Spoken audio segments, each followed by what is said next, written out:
Breaking news ఇటీవల జరిగిన పాకిస్తాన్ యుద్ధంపై భారత deputy army chief Rahul R Singh అయితే కీలక వ్యాఖ్యలు చేశారు. అయితే ఇటీవల జరిగిన యుద్ధం ఎంత తీవ్ర స్థాయిలో చర్చకు దారితీస్తుందో మనందరికీ తెలుసు. సో పెహల్గాం దాడి తర్వాత పాకిస్తాన్ వక్రబుద్ధి ఏంటనేది కూడా మనందరం చూస్తాము. అయితే ఈ నేపథ్యంలో కూడా ఇప్పుడు తాజాగా ఎవరైతే ఉన్నారో భారత డిప్యూటీ ఆర్మీ చీఫ్ అయితే ప్రస్తుతం చేసిన కొన్ని కీలక వ్యాఖ్యలు అయితే చర్చనీయాంశంగా మారాయని చెప్పుకోవాలి. అయితే ఈ నేపథ్యంలో పాకిస్తాన్ అయితే వదిలిన ప్రతి ఆయుధం కూడా అటు చైనా నుంచి వచ్చిందంటూ కూడా ఆయనైతే క్లియర్ కట్గా దీనిలో వివరించడం జరిగింది. సో చైనా నుంచి వచ్చిన ఆయుధాలనే పాకిస్తాన్ అయితే ఇటు భారత్ పై ఉపయోగించింది. అయితే వాటన్నింటినీ కూడా భారత్ అయితే ఎంతో సమర్థవంతంగా తిప్పికొట్టింది. అయితే ఈ నేపథ్యంలో అటు పాకిస్తాన్కి గత 5 ఏళ్లలో కూడా పాకిస్తాన్కి 81% మిలిటరీకి కావాల్సిన హార్డ్వేర్ మొత్తం కూడా చైనా నుంచే వస్తున్నాయంటూ కూడా ఇప్పుడైతే రాహుల్ ఆర్ సింగ్ చేసిన వ్యాఖ్యలు అయితే దుమారం రేపుతున్నాయనే చెప్పాలి. అయితే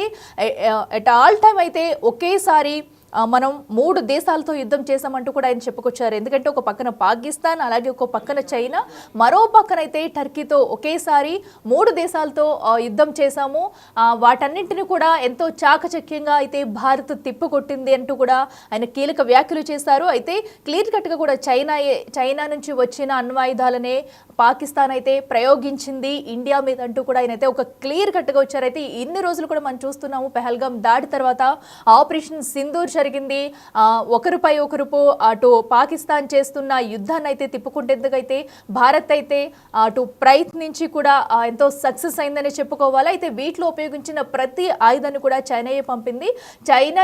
చైనా అయితే పాకిస్తాన్ని ఒక లైవ్ ల్యాబ్లా వాడుకుంది. ఎందుకంటే చైనా అక్కడ ఏదైతే అణ్వాయుధాలు తయారు చేసిందో వాటన్నింటిని కూడా టెస్ట్ చేసేందుకు కేవలం పాకిస్తాన్ అడ్డం పెట్టుకుని ఇటు ఇండియా పైకి ఉసుగొల్పిందని చెప్పుకోవాలి. వాటన్నింటిని కూడా ఇండియాపై అటు ప్రవేశించారు.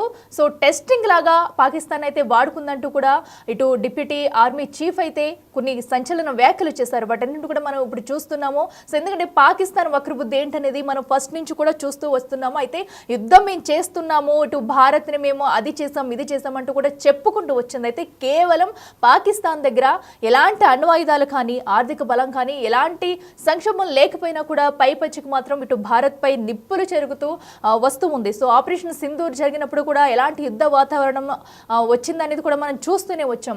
సో అలాంటప్పుడు ఒక పక్క నుంచి అయితే టర్కీ నుంచి అయితే కొన్ని డ్రోన్స్ ను పంపించింది. అటు టర్కీని ఇటు చైనాని కూడా వారి అణ్వాయుధాలు తీసుకుని ఇటు భారత్ పై అయితే ప్రయోగించింది పాకిస్తాన్. అయితే దీన్ని అయితే క్లియర్ కట్ గా కూడా ఇప్పుడైతే భారత డిప్యూటీ ఆర్మీ చీఫ్ అయితే కీలకంగా కూడా ఆయనైతే బయటకు వచ్చి వ్యాఖ్యానించడం జరిగింది. సో మరి దీనిపై ఇప్పుడు చైనా స్పందన ఎలా ఉంటుందనేది కూడా ఉత్కంఠంగా మారింది. అసలు ఒకసారి ఆయన ఏమన్నారో ఒకసారి చూద్దాం.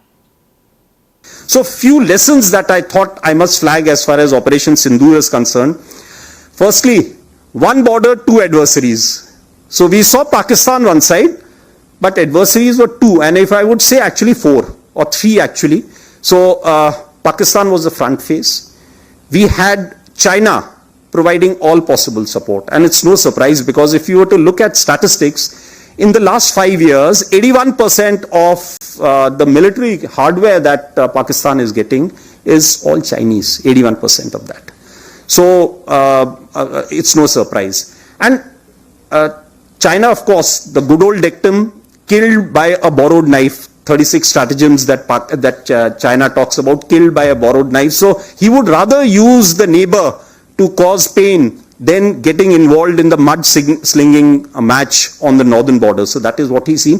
And another thing that China perhaps has seen is that he's able to test his weapons against, say, various other weapon systems that are there. It's like a live lab which is available to him. So it's a good, that is what is something we have to be very, very cognizant about. మనం చూసాం కదా China అయితే పాకిస్తాన్ ఏ విధంగా వాడుకుందనేది కూడా అటు deputy army chief అయితే చెప్పడం జరిగింది. సో ఏదైతే అటు పాకిస్తాన్ ప్రయోగించిన అన్ని అణ్వాయుధాలు కూడా అటు చైనా అయితే పాకిస్తాన్ లైవ్ ల్యాబ్లా వాడుకుంది.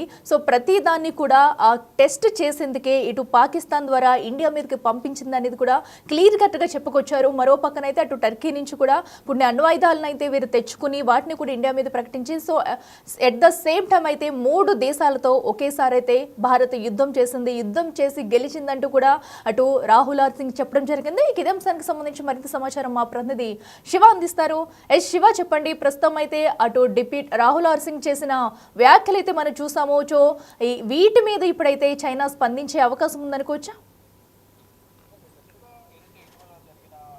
సంబంధించి భారత్ పాకిస్తాన్ సంబంధించిన ఏదైతే యుద్ధం జరిగిందో దానికి సంబంధించి ప్రధానంగా కొన్ని కీలక వ్యాఖ్యలు చేశారు. ఇక ఇటీవల పాకిస్తాన్ పైన భారత్ డిప్యూటీ ఆర్మీ చీఫ్ సంచలన వ్యాఖ్యలు చేశారు.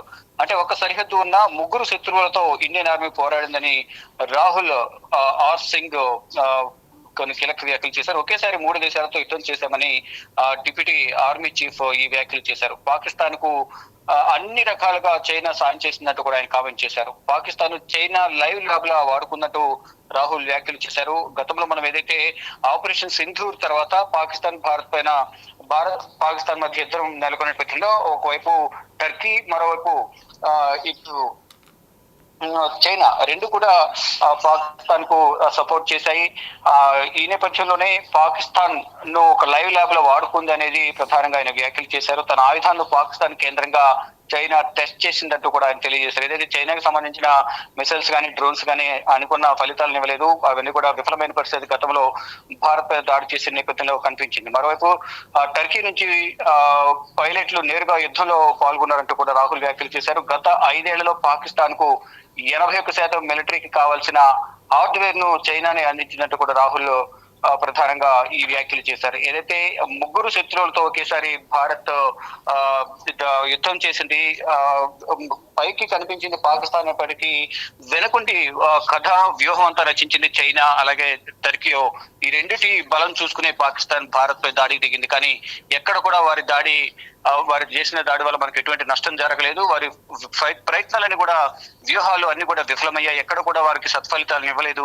వారు కేవలం ఆ 2 దేశాలు మాకు సపోర్ట్ చేశాయి, చైనా అతిపెద్ద దేశమైన చైనా కూడా మాకు సపోర్ట్ ఉందనే ధైర్యంతో ఆ బలం మనకుందనే ఉద్దేశంతోనే ఆ పాకిస్తాన్ భారత్ పై దాడి చేసింది. కానీ పాకిస్తాన్ ఎక్కడ చూసినా మొత్తం వైమానిక స్థావరాలు, ఎయిర్ బేస్లు ఇవన్నీ కూడా కోల్పోయిన పరిస్థితి కనిపిస్తుంది. కానీ భారత్ మాత్రం ఇటు ఒకేసారి ముగ్గురు శత్రువులను ఎదుర్కొందంటూ కూడా భారత ఆర్మీ డిప్యూటీ చీఫ్ ఈ వ్యాఖ్యలు చేయడం పట్ల కొంతప్పుడు తీవ్రమైన చర్చనీయాంశమైంది. అంటే బహిరంగంగా కూడా అందరికీ అర్థమవుతుంది అది. ఏదైతే ఇటీవల జరిగిన పాకిస్తాన్ పై యుద్ధం సందర్భంగా ఒకవైపు టర్కీ అటు యుద్ధ నౌకలను అలాగే డ్రోన్స్ ను 100ల సంఖ్యలో డ్రోన్స్ ను కూడా టర్కీ వారికి సరఫరా చేసింది. మరోవైపు చైనా కూడా వారికి యుద్ధానికి కావాల్సిన సామాగ్రిని అంతా కూడా బ్యాక్ ఎండ్ లో ఉండి వారికి సపోర్ట్ చేసిన పరిస్థితి కనిపించింది. ఈ 2 దేశాల సపోర్ట్ చూసుకుని వారు భారత్ పై దాడికి దిగారు. ఎక్కడ కూడా వారి ఫలితాలకు అంటే వారి ప్రయత్నాలకు ఎక్కడ కూడా సత్ఫలితాలు ఇవ్వలేదు. మొత్తం ఎక్కడికక్కడ భారత్ వాటిని తిప్పుకొట్టిన పరిస్థితి కనిపిస్తుంది. కానీ గతంలో జరిగిన విషయాలను ఒకసారి నెమరు వేసుకుంటే కనుక గతంలో ఏం జరిగింది, భారత్ పై పాకిస్తాన్ యుద్ధం జరిగే సమయంలో ఎవరెవరు పాకిస్తాన్ సహకరించారు, భారత్ ఏ విధంగా ఎదుర్కొంది అనేది ప్రజలకు తెలియాలనే ఉద్దేశంతో ఇటు డిప్యూటీ ఆర్మీ సంబంధించిన ఆయన కీలక వ్యాఖ్యలు చేశారు. ఈ వ్యాఖ్యలు నాకు చేత కొనసాగుతుంది. ప్రజలు కూడా అర్థమవుతోంది. గతంలో ఏదైతే టర్కీ యుద్ధ నౌకలను కానీ డ్రోన్ ను సరఫరా చేయడం, ఇటు చైనా కూడా బ్యాక్ ఎండ్ లో ఉండి అంటే ఒకవైపు చైనాకు మనకు సరిహద్దులో భారత్ కు సరిహద్దులో వెంబడి కూడా కొంత వివాదం కొనసాగుతుంది. ఆ వివాదాన్ని వారు క్యాష్ చేసుకునే విధంగా కూడా పాకిస్తాన్ సపోర్ట్ చేయడం, అంటే ఇండైరెక్ట్ గా పాకిస్తాన్ సపోర్ట్ చేస్తూ భారత్ పై యుద్ధం చేసేందుకు వారు సహకరించడం, దాని ద్వారా చైనా నుంచి తెచ్చుకున్న ఆయుధాలు ఎక్కడ కూడా వారికి సత్ఫలితాలు ఇవ్వలేదు. అవన్నీ కూడా నష్టపోయిన పరిస్థితి, విఫలమైన పరిస్థితి కనిపిస్తుంది. భారత్ పై దాడి చేసిన నేపథ్యంలో దాన్ని చాకచక్యంగా ఇటు భారత ఆర్మీ మొత్తం అంతా కూడా వాటిని ఎదుర్కొనే పరిస్థితి కనిపిస్తుంది. అంటే ప్రధానంగా చెప్పుకున్నది ఒకేసారి ముగ్గురు శత్రువులతో మన ఆర్మీ యుద్ధం చేసింది అనేది ప్రధానంగా ఆర్మీ డిప్యూటీ చీఫ్ చేసిన వ్యాఖ్యలు బట్టి మనకు అర్థమవుతుంది. అయితే శివ, ఇప్పుడు రాహుల్ అయితే చేసిన వ్యాఖ్యలు బట్టి కూడా భారత్ బలం ఏంటనేది కూడా అటు ప్రపంచ దేశాలకి తెలిసే అవకాశం ఉందనుకోవచ్చు. సో ఎందుకంటే ఇప్పటి వరకు కూడా అటు పాకిస్తాన్ యుద్ధం చేసిందని మాత్రమే తెలుసు, బట్ వారి వెనకాల ఎవరున్నారు, ఎవరు అణ్వాయుధాలు వాడుకున్నారు అనేది కూడా ఇప్పుడు క్లియర్ కట్ కూడా ఆయన అయితే బయటకి చెప్పడం జరిగింది. సో దీనిపై అటు పాకిస్తాన్ ఏమన్నా ఇప్పుడు స్పందించే అవకాశం ఉంటుందనుకోవచ్చు. డెఫినెట్ గా ఈ పాకిస్తాన్ కు బ్యాక్ ఎండ్ లో ఎవరున్నారు, ప్రపంచానికి భారత్ బలం తెలిసిందా లేదనేది గతంలోనే మనకు అర్థమవుతుంది. ఏదైతే ఆపరేషన్ సింధూర్ లో భాగంగా ఏదైతే 22వ తేదీన పెహల్గామ్ లో దాడి జరగడం, దాని తర్వాత భారత్ తీసుకున్న నిర్ణయాలు ఆపరేషన్ సింధూర్ లో భాగంగా మే 7వ తేదీన దాడి చేసిన తర్వాత 9వ తేదీన కాళ్ళబేరానికి రావడం, 12వ తేదీన రెండు దేశాలకు సంబంధించిన ఆర్మీ చీఫ్ లెవెల్ ఆఫీసర్స్ ఇద్దరు సమావేశం కావడం, ఇద్దరు కూడా ఒక నిర్ణయం తీసుకున్నారు కాల్పుల విరమణ ఒప్పందానికి సంబంధించి. అప్పటికే భారత్ బలం ఏంటి అనేది కూడా తెలిసే విధంగా ఇటు పాకిస్తాన్ కి సంబంధించిన ఈ ఉగ్రవాద స్థావరాలపై దాడి చేశారు. దానికి ప్రతిగా పాకిస్తాన్ దాడి చేయడం, దానికి ప్రతిగా ప్రతిదాడి అనేది భారత్ చేసిన దానివల్ల పాకిస్తాన్ కు సంబంధించిన ఎయిర్ బేస్లు కానీ మొత్తం వైమానిక స్థావరాలను పూర్తిగా అవన్నీ కూడా దెబ్బతిన్నాయి. ఆస్తి నష్టం కూడా భారీగా జరిగింది. ఈ నేపథ్యంలోనే వారికి ఉన్న న్యూక్లియర్ కేంద్రాలతో ఉన్నాయో వాటిపై కూడా దాడి చేస్తే ఎవరైనా భయంతోనే వారు కాళ్ళబేరానికి వచ్చారు. ఇద్దరి మధ్య ఒప్పందం కుదిరింది. ఇప్పుడు ప్రధానంగా చూసుకుంటే రేటింగ్ లో ఎవరు ఉన్నారు అనేది కూడా అప్పుడే గతంలోనే అర్థమైంది. భారత్ యొక్క బలం అనేది ప్రపంచానికి గతంలోనే ఏదైతే ఆపరేషన్ సింధూర్ లో భాగంగా దాడి చేయడం, దాని తర్వాత ప్రతిదాడిలో భాగంగా భారత్ సాధించిన విజయాన్ని బట్టి ప్రపంచ దేశాలకు భారత్ యొక్క బలం ఏంటి అనేది కూడా అందరికి అర్థమైంది. దీన్ని బట్టి ఇప్పుడు కూడా ప్రధానంగా ఒకటే, భారతదేశ ప్రజలకు ప్రపంచానికి తెలిసే విధంగా కూడా ఒకేసారి ముగ్గురు శత్రువులతో ఎదుర్కొన్నాం అనేది కూడా ఆర్మీ డిప్యూటీ చీఫ్ తెలిసిన వ్యాఖ్యలు బట్టి కూడా ఇప్పుడు దేశవ్యాప్తంగానే ఇటు ప్రపంచవ్యాప్తంగా కూడా దీనిపై చర్చ అయితే కొనసాగుతుంది. Right Shiva, thank you. So yes, చూస్తున్నాం కదా ప్రస్తుతం అయితే భారత్ బలం ఏంటనేది కూడా మరోసారి ప్రపంచ దేశాలకు తెలిసేలా చేశారు భారత deputy army chief Rahul R Singh అయితే. సో ఏదైతే పాకిస్తాన్తో జరిగిన యుద్ధంతో చైనా అణ్వాయుధాలు కేవలం పాకిస్తాన్ అడ్డం పెట్టుకుని ఇండియాపై ప్రయోగించిందంటూ కూడా ఆయన నేరుగా చెప్పుకొచ్చారు. మరి దీనిపై చైనా స్పందిస్తుందా లేదా అనేది కూడా చూడాలి. సో ఒక్క పక్కనైతే ఏటైతే పెహల్గాం దాడి తర్వాత జరుగుతున్న పరిణామాలన్నీ కూడా చూస్తూ వచ్చాము. పాకిస్తాన్ అయితే తమ బుద్ధిని ఎప్పటికప్పుడు చూపించుకుంటూ కూడా ఇటు ఇండియాపై అటు దొంగదాడి తీసేందుకు కూడా ప్రయత్నించింది. బట్ వాటన్నింటినీ కూడా ఎంతో సమర్థవంతంగా అయితే ఇండియా అయితే తిప్పుకొట్టిందని చెప్పాలి.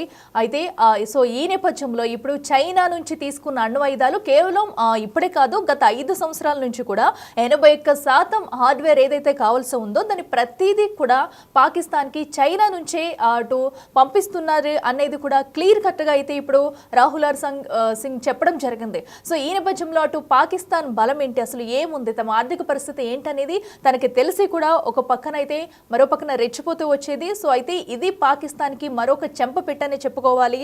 సో ఒక పక్కన అయితే అటు టర్కీ సహాయం తీసుకుంటూ, మరో పక్కన చైనా నుంచి సహాయం తీసుకుంటూ వారి పంపిస్తున్న అణ్వాయుధాలను అయితే వాడుకుంది పాకిస్తాన్. అయితే ఈ నేపథ్యంలో చైనా కూడా పాకిస్తాన్ని ఏ విధంగా వాడుకుంది, తన దగ్గరున్న తయారు చేస్తున్న అణ్వాయుధాలను అయితే ప్రయోగించుకునేందుకు, టెస్ట్ కట్ చేసేందుకు అవి పనిచేస్తున్నాయా లేదా అనేది కూడా భారత్ పై పాకిస్తాన్ అడ్డం పెట్టుకుని ప్రయోగించింది చైనా. సో ఇదంతా కూడా మనకి క్లియర్ కట్ గా తెలుస్తుంది. అయితే వాటన్నింటిని కూడా చైనా నుంచి అణ్వాయుధాలు ఏవైతే ఉన్నాయో ప్రతి ఒక్కటిని ఇండియన్ ఆర్మీ అయితే సమర్థవంతంగా తిప్పుకుంటుంది. అవేవి కూడా ఇక్కడ భారత్లో ప్రయత్నం చేసి విఫలమయ్యాయనే చెప్పుకోవాలి. సో ఈ నేపథ్యంలో ఇప్పుడు అటు చైనా బలం ఏంటి, పాకిస్తాన్ బలం ఏంటి, టర్కీ బలం ఏంటి, మూడింటిని కూడా ఎంతో సమర్థవంతంగా ఇండియా అయితే తిప్పుకొట్టింది. ఒకేసారి ఒకే ప్లేస్లో సరిహద్దుల్లో అయితే 3 దేశాలతో ఏకపక్షంగా ఉండి ఇండియా అయితే అటు యుద్ధం చేసింది. యుద్ధం చేసి కూడా పాకిస్తాన్ యుద్ధం చేసి ఇండియా అయితే గెలిచి ఇండియా బలం ఏంటనేది కూడా ప్రపంచ దేశాలకు తెలిసేలా చేసింది.